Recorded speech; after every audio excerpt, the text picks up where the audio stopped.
안녕하십니까. 마지막 발표 세션을 담당한 자율주행 로봇 전문기업 주식회사 트위니의 로봇사업 본부를 맡고 있는 김재성 본부장이라고 합니다. 반갑습니다. 제가 오늘 여러분들께 소개해드릴 내용은 사실 물류센터나 제조 환경을 이제 운영하는 아니면 관리하는 담당자라면 누구나 관심이 있고 아마 오토메이션 월드라는 이 전시회에서 보고 계실 텐데요. 여러 가지 AI라든지 피지컬 AR라든지 이런 변화들이 있는 와중에 과연 우리네 공장은, 우리네 물류창고는, 센터는 어떻게 이 시대를 준비해야 될지 그런 부분을 설명을 좀 드리고자 하고요. 조금이라도 인사이트를 드릴 수 있는 피칭이 되도록 노력하겠습니다. 우선 물류 산업에서 지금 어떻게 작업을 이루어지고 있는지, 과거에는 모든 물류 작업들이 사람이 했습니다. 사람이 했고 지금에 와서는 이제 기계, 설비들이 이런 작업들을 대신하고 있죠. 우리가 흔히 볼 수 있는 협동 로봇이나 컨베이어 벨트, 자동 창고, 소터 이런 설비들이 하나의 거대한 장비로서 동작을 하고 있습니다. 그런데 이러한 장비들만으로는 이제는 점점 더 경쟁하기 어렵게 되고, 왜 휴머노이드가 곽광을 받고 있는가 살펴보면 결국은 로봇이라든지 AI라든지 이런 것들이 조금 더 많은 영역에서 생산성을 극대화하고 최적화하고 사람의 개입을 더 줄일 수 있기 때문인데요.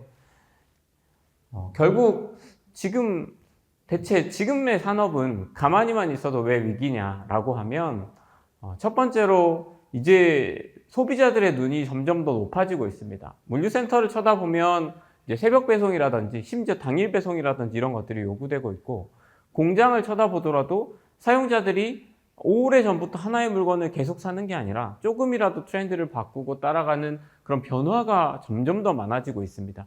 이러한 변화에 얼마나 내가 발빠르게 대응할 수 있느냐가 굉장히 중요한 부분이라고 보고 있고요.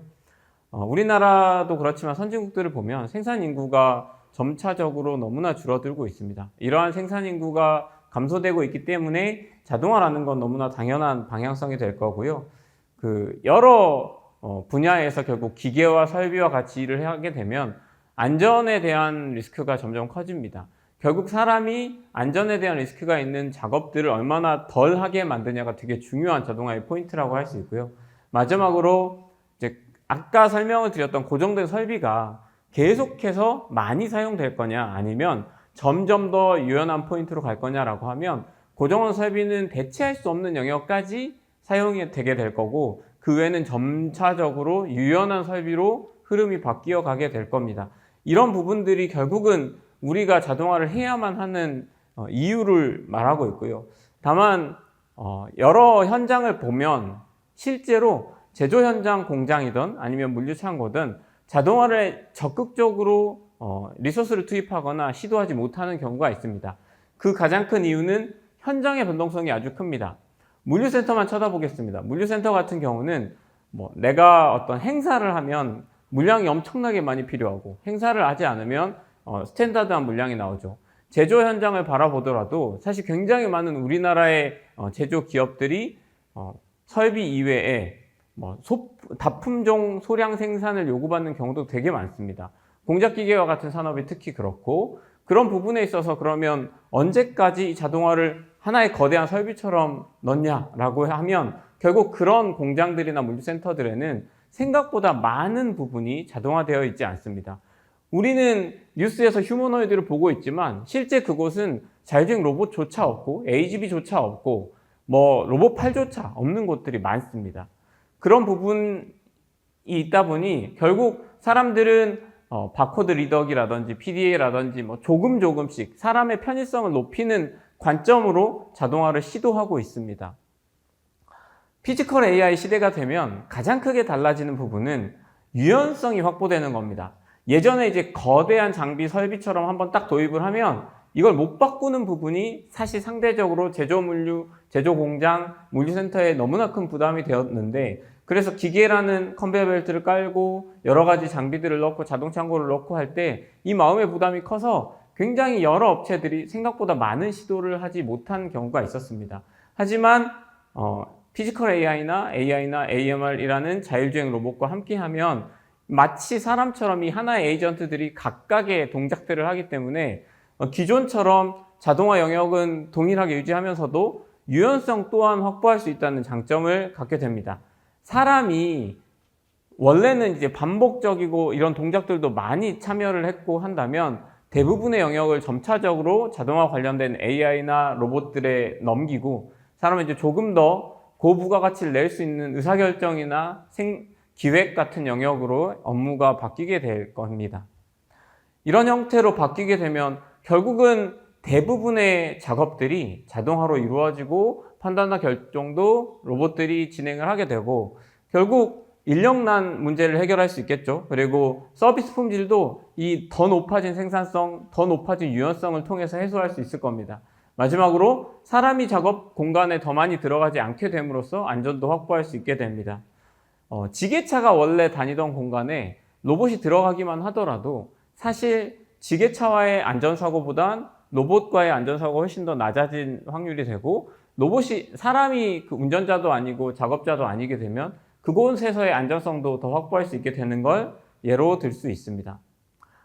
여기서부터 설명드리는 건 저희가 한번 만들어 본 이 자율주행 물류 혁신의 레퍼런스인데요. 이 레퍼런스가 모든 공장과 모든 물류 창고를 대변해 줄 수는 없습니다. 다만 조금 전에 설명드렸던 이러한 거대한 자동화의 파도와 흐름에 맞서서 어떤 식으로 지금 센터들이 자동화를 하고 있는지 보여드리도록 하겠습니다. 공장이나 물류센터, 특히 물류센터 같은 경우는 이제 제일 어려움을 겪고 있죠. 이 유지하는 것조차 어렵습니다. 사람을 채용하는 것도 큰 물류센터에서 거의 대부분 소싱을 해가고 이제 젊은 친구들은 이런 어려운 일들을 하기 싫어하고 그러면 당연히 자동화가 필요하네 라고 생각이 되는데 문제는 이 환경이 화주사라든지 아니면 여러 가지 그 물동량이라든지 변화 때문에 설비를 계속 넣기가 매우 부담스럽고 어려운 부분이 있습니다. 그래서 너무 자동화가 필요한데 넣는 공간, 넣는 업체는 별로 없습니다. 그래서 저희가 제안한 방식은 그렇다면 유연성을 유지하는 범위 안에서 자동화를 시켜보자. DX라고 하는 디지털 정보를 최대한 활용해서 사람이 어느 정도의 유연화를 지킬 수 있는 정도의 역할을 하는 범위까지 자동화를 시키고 로봇이 이동을 대신 한다든지 작업을 대신 준다든지 이런 요소를 한번 바꿔보자는 관점으로 극대화를 시킬 수 있는 방향으로 사업을 진행을 했고요.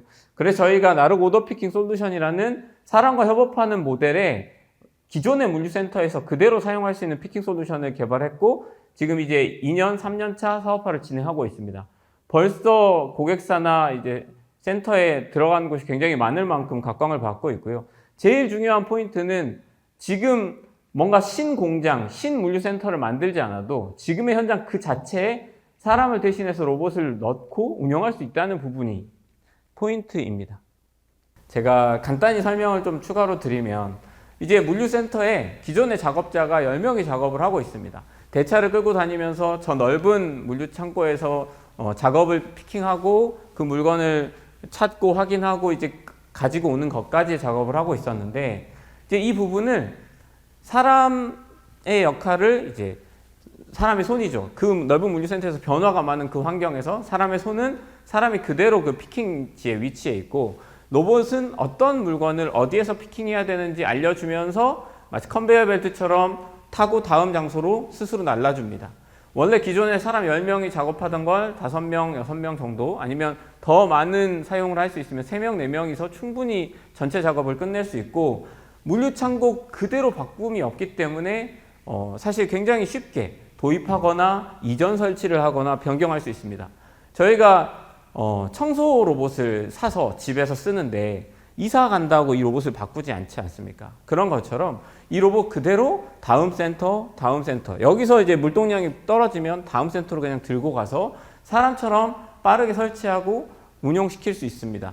특히나 저희는 물류센터에서 사람을 대신하는 그 동작 자체는 아주 단순하기 때문에 이 형태의 로봇은 이제 대량 생산해서 렌탈 사업을 하고 있는데요.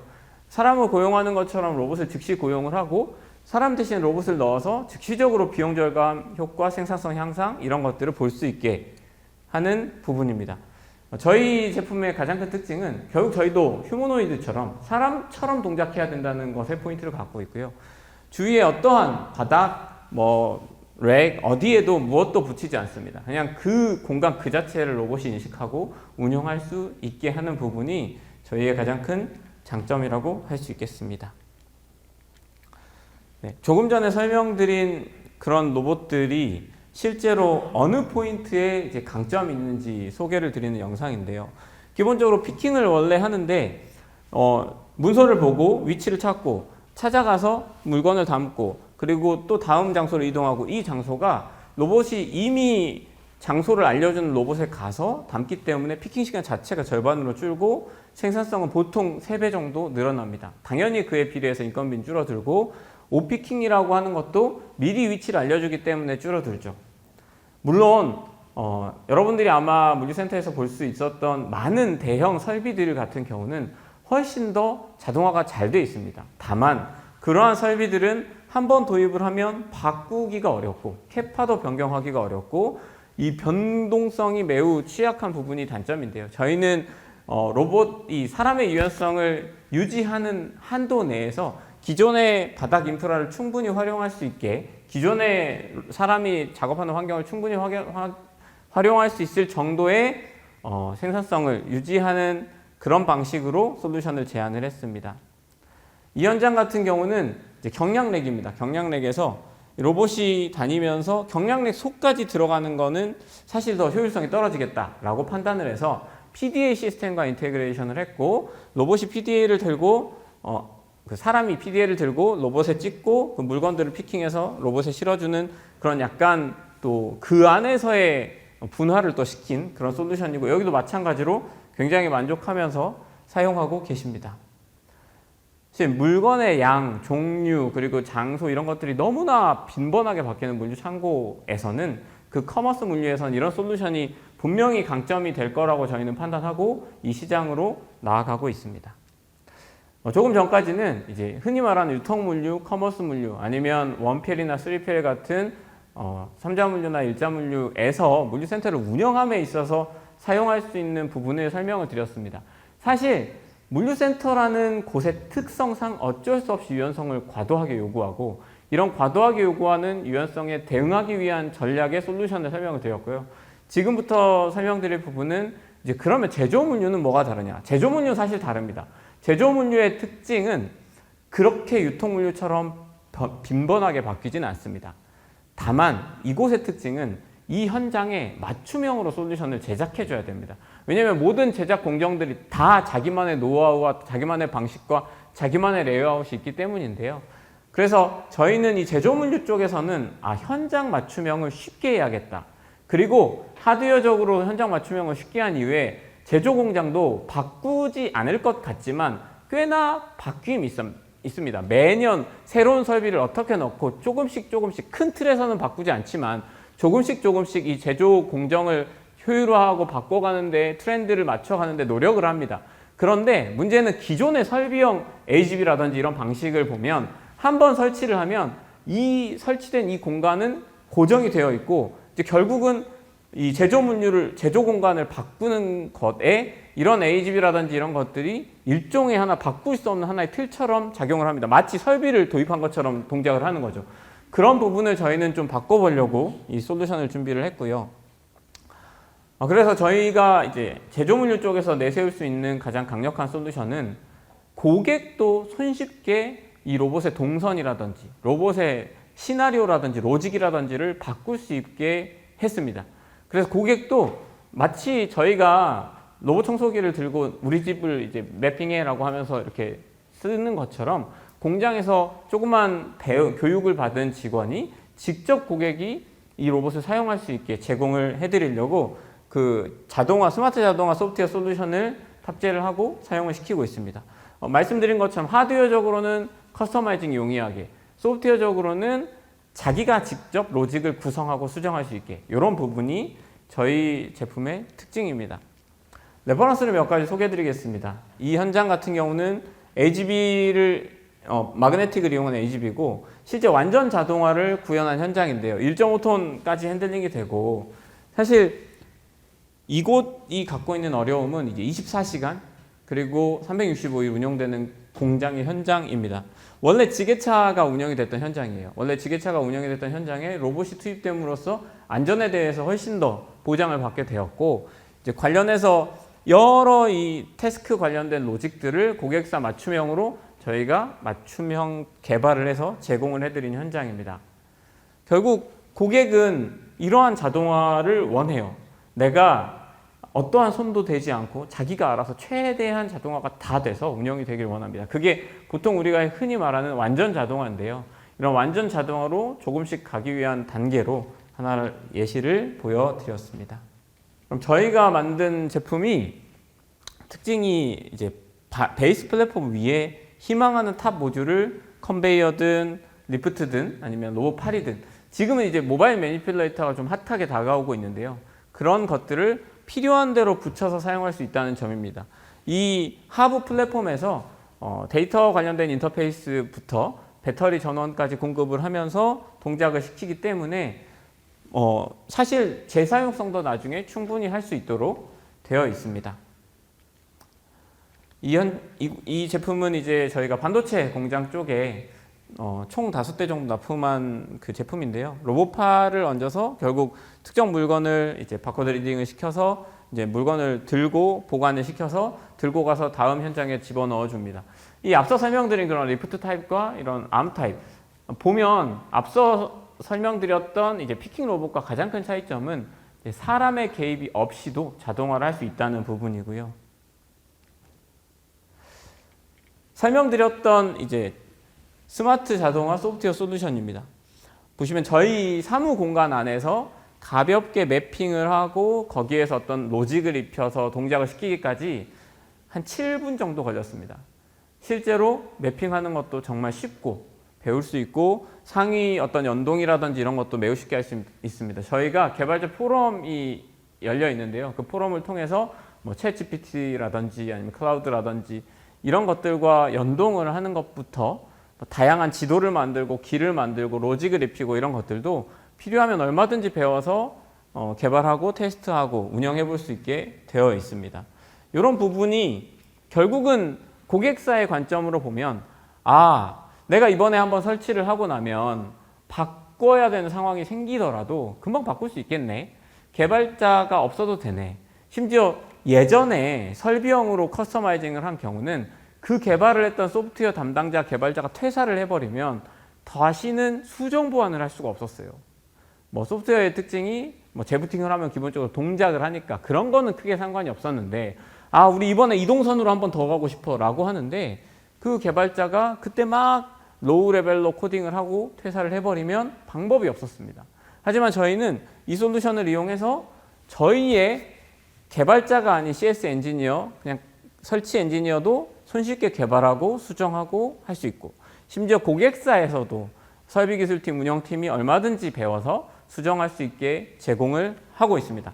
이런 부분이 제가 앞서 설명드린 유연성을 어떻게 확보할까 저희는 고민을 하고 제공을 하는 부분입니다. 이 현장은 저희가 작년 3월에 그 미국의 텍사스, 달라스가 있는 그 공장에 납품을 한 사례인데요. 조금 전에 설명드렸던 그 소프트웨어를 입혀서 납품을 했고, 거기서 이제 제조 공정 쪽 부품을 공급하는 쪽으로 사용을 하고 계십니다. 이곳의 특징은 뭐냐면, 첫 번째는 안정성입니다. 저희가 사실 자신이 있었기 때문에 미국에 지사가 없는 상태에서 납품을 하고 돌아왔습니다. 문제가 생기면 에이스 가겠다, 문제 안 생긴다 라고 하면서 사업을 진행했고, 물론 지금은 이제 협력 관계를 맺고 실제 현지에서도 유지보수를 할 수 있는 업체를 이제 인바운드 시키고 있는데, 그 외에 이렇게 진행을 하고 있는 것. 그리고 두 번째로 저 업체에서 교육을 받고 나서 다른 사이트로 저 로봇을 이동시켜서 직접 매핑하고 직접 운영을 하고 하는 것들을 다 수행을 했습니다. 그러면서 저희는 이제 자신을 갖게 됐죠. 고객사도 할 수 있다. 물론 고객사에서 의지가 있어야 되는데, 의지만 있다면 고객사가 충분히 이 로봇의 로직을 바꾸고 음악을 넣고 LED를 켜고 이런 것들 쉽게 할 수 있다. 이런 부분을 말씀드립니다. 저희는 연구개발을 하거나 아니면 실증을 하거나 국가 사업을 하는 데 그치지 않고 이제 사업화를 본격적으로 하고 있는 기업이고요. 총 54개 고객사에 작년과 그 재작년에 한 200대 이상 로봇을 납품한 실적을 갖고 있습니다. 여러 현장에서 이미 다양한 관점의 정량적인 생산성 효과, 비용 절감 효과, 그리고 정성적인 편의성, 안전성에 대한 효과를 이미 입증을 했고요. 이런 부분은 이제 이런 관점으로 지금 유통물류나 제조물류 쪽에서 자동화에 대해서 고민한 기업이 있구나라고 봐주시면 되고, 마지막으로는 그러면 우리는 대체 어떻게 해야 되지? 우리는 어떻게 이 자동화를 준비해야 될까에 대해서 제 의견을 드려보겠습니다. 피지컬 AI의 정점이라고 하는 휴머노이드가 대체 왜 주목을 받고 있고 왜 대체 상용화가 그렇게 잘 되지 않을까라고 살펴보고, 아마 이곳에 계신 분들이 실제 휴머노이드를 만져보지는 않았을 확률이 높죠. 실제 휴머노이드를 만져보면 더 걱정이 됩니다. 이거 더 시간이 오래 걸리겠는데? 이렇게 생각이 돼요. 사실 테슬라가 구글이 자율주행 자동차 이제 내년에 된다라고 말한 게 정말 오래됐잖아요. 근데 그래도 이제 테슬라의 FSD가 이제 사람이 타고 이제 카메라가 너 조심해라고 하면서 이제 좀 가고 있습니다. 휴머노이드 막상 보면 쉽지 않은 부분이 여전히 많습니다. 조금 전에 다른 연사님께서 말씀해 주셨지만 혹시나 이슈가 생겨서 전원이 풀리면 얘는 주저앉아요. 모든 모터 토크가. 그러니까 로봇 자동차는 가만히 있으면 얘는 안전은 하거든요. 얘는 근데 그 자체로 안전하지도 않아요. 그런 리스크가 과연 언제 어떤 식으로 잘 준비를 해서 해결을 할 수 있을까. 그래서 영상을 보면 진짜 조금 사용하고 있는 것을 보면 이제 목을 매단 것처럼 이렇게 쭉 매달고 얘가 이제 자기 혼자 쓰러지지 않게 한 상태에서 이제 천천히 가서 동작을 하는 모습을 볼 수 있습니다. 그럼에도 불구하고 주목받는 이유는 단순합니다. 사람이 운영될 수 있는 모든 공간과 상황과 도구를 얘는 그대로 쓸 수 있어요. 사람이 이 계단을 넘을 수 있는데 휴머노이드도 당연히 사람을 계속 따라가기 때문에 넘을 수 있죠. 사람이 경사를 오를 수 있는데 오를 수 있죠. 그런 것들이 원래 바퀴형 로봇에는 어려움이 있었습니다. 조금만 뭐가 다르면 안 돼. 전선을 보고 피해서 갈 수 있죠. 도구라고 하는 거죠. 이렇게 대차를 끈다든지 여러 가지 요소의 도구를 휴머노이드는 그대로 쓸 수 있습니다. 사람의 손을 그대로 본따서 만들고 사람의 뇌가 있고 눈이 있고 오히려 눈은 더 많이 붙일 수 있죠. 그리고 다리가 있기 때문에 유연성 측면에서 사람과 거의 동일하게 만드는 게 목표, 아니면 어쩌면 조금 더 유연하게 만드는 게 목표로 볼 수 있습니다. 그럼에도 불구하고 쳐다보면 첫 번째는 가격이 너무 비쌉니다. 아직은. 양산화가 되고 더 많이 대규모 대량 생산이 되면 나아질 것 같지만 여전히 아직은 너무 비싸고, 사실 휴머노이드가 양산이 돼서 싸지는 것도 있겠지만 사실은 더 저렴하게 쓸 수 있는 로봇도 많습니다. 산업 현장에서 적용을 실제로 할 수 있을까? 될 때까지 기다려봐야 될 것 같습니다. 실제로 이렇게 작업을 하는 것들을 보면 정말 사람처럼 AGI라고 하죠. 제네럴하게 판단해서 명령받고 동작을 할 수 있을까? 과연? 그 시간이 언제 올까? 지금은 정밀도, 작업 효율 여러 가지 어려움이 있는데 그런 부분이 어떻게 해결이 될까? 지켜보면 될 것 같습니다. 마지막으로 휴머노이드를 저희도 한번 사가지고 테스트를 해봤는데 1시간도 사용을 하기 어렵더라고요. 아주 기본적으로 동작만 하는 애는 조금 더 가는데 로봇에 자율주행을 시키고 뭔가 액션을 시키려고 산업용 PC를 붙이고 여러 가지 센서를 붙이기 시작하면 배터리 사용량이 쭉쭉쭉 떨어집니다. 근데 당연합니다. 이 가볍게 만들어야만 하는 구조 속에서 그런 것들을 충분히 보장할 수 있게 해야 되죠. 그래서 휴머노이드는 주목받을 수밖에 없고 반드시 자율주행 차처럼 이루어질 우리의 자동화를 위한 미래이지만 여전히 갈 길은 많이 남아있다라고 보고 있습니다.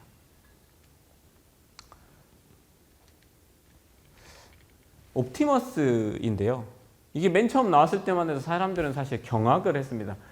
이거 나왔을 때 적어도 우리 집에 저거 한 대 금방 놓겠네. 특히 테슬라는 엄청 싸게 만들어서 팔겠다라고 하고 있는 입장이었기 때문에 이거 다 되면 이제 정말 우리 편하겠네. 하지만 현실적으로 얘네들이 대체 언제 이런 역할을 보시면 이제 넘어질까봐 위에 막 달고 있죠. 저런 선을 통해서 안정성도 확보하고 또 전원도 공급하고 이런 부분이 보통은 이루어지고 있습니다. 이번에 사실은 정말 난리가 난 게 이 아틀라스죠. 테슬라의 옵티머스 같은 경우는 이제 가정용 뭐 이렇게 좀 보여주고, 그래도 우린 전기차 공장 있으니까 공장에서 쓸 거야 라고 했다면, 실제 공장에서 쓰는 모습을 충분히 가능하게끔 보여준 게 아틀라스입니다. 사실 산업용 로봇이 정말 빠르게 많이 필요한 현장을 현대 쪽에서 잘 타겟팅하고 나갔다고 볼 수 있죠. 근데 대체 얘네들이 지금 어떤 상태냐라고 보면, 조금 전에 보는 것 그 이외에도 사실 여러 가지 난제들이 있습니다. 인프라를 말씀드렸잖아요. 그래서 우리는 집중해야 됩니다. 제조물류나 유통물류에서도 결국 사람이 하는 일을 대신할 수 있게끔 휴머노이드가 최고야. 그럼 휴머노이드를 우리는 계속 기다리는 게 맞을까? 그렇지 않을 거예요. 사실 사람이 쓸 수 있는 인프라가 있고, 근데 물류창고나 공장을 보면 대차를 막 끌고 다니잖아요. 지게차가 다니잖아요. 그럼 그런 걸 과연 우리 상상을 해보는 거죠. 자율주행 차가 있는데 그냥 일반 자동차에 휴머노이드 태워가지고 운전을 시킬까? 아니면 어차피 조작이 단순한 건데 자율주행 차를 쓸까? 너무 당연하죠. 자율주행 차를 씁니다. 훨씬 더 저렴하고 단순하고 생산성 높고 하기 때문이죠. 마찬가지예요. 이렇게 다니는 모바일 로봇 같은 경우는 대차죠, 대차. 근데 대차에 자동으로 대차 동작을 할 수 있는데 이거를 굳이 끌고 휴머노이드가 다닐까요? 그렇게 하기 어렵지 않을까요? 이게 비용 생산성만 봐도 너무 차이가 나는데. 그 관점을 잘 우리가 고려해서 자동화 준비를 해야 됩니다.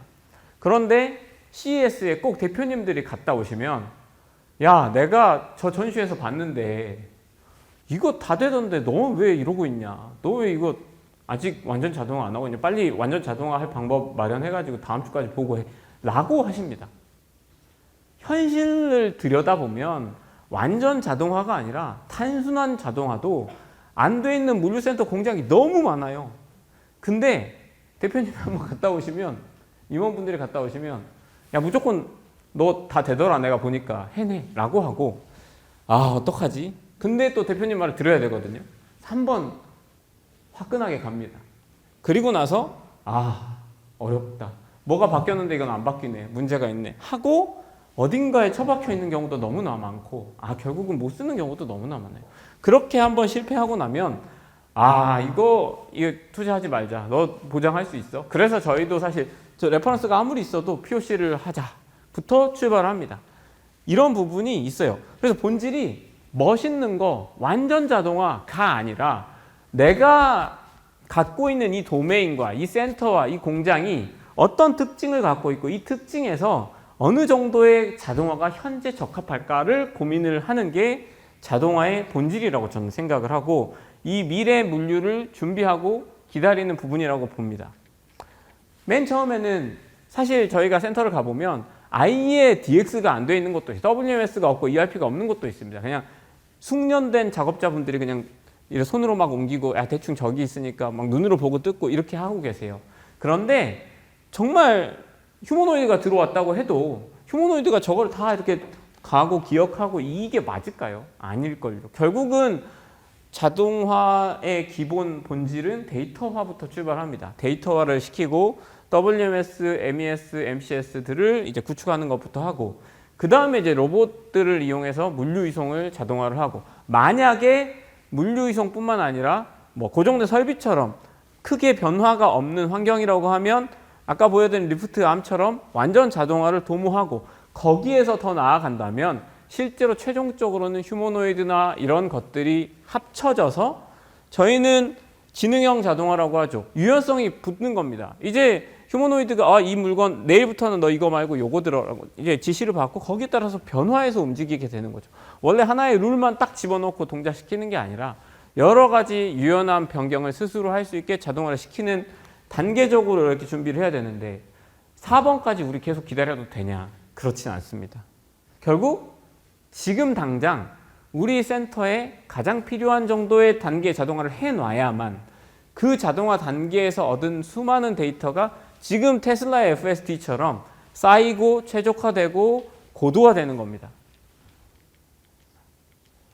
저희가 현장에서 저희도 이제 AI를 가지고 여러 가지 상황들과 데이터들을 모으고 자동화를 합니다. 물류센터는 저희의 이제 주 무대죠. 이 물류센터에서 수많은 상황, 환경, 변수, 동선, 작업, 데이터들이 계속 쌓입니다. 그만큼 고도화가 되죠.